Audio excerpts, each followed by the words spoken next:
hát đâu.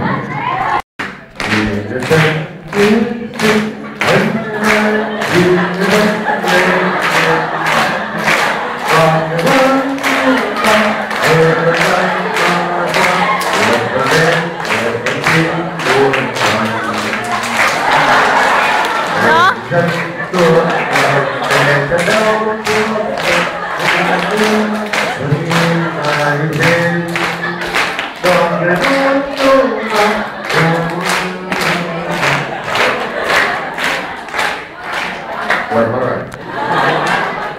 Bài khác. Bắt đi, đừng cho đứng này ơi. Thì cái đâu cái này hả? Một cái nữ là cái này. Con hả? Không thầy. Đâu bạn nữ nào đang hát này ngoài trường thì không được đây. Bạn nữ. Em bài gì thầy? Sơn Đông, Sơn Tây. Thấy sao? Bạn đi mà, có chắc gì đâu mà. Thấy sao? Ở đây. Không vô không bài. Đi rồi. Thấy thầy. Rồi vâng. Thấy không? Lên đi. Con hết. Con này. Đây đây. Tự dùng nào bây giờ.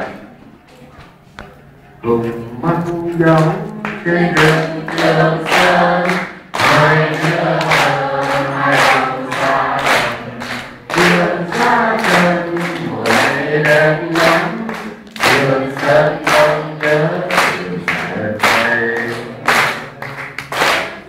đường sang tây anh đi thương em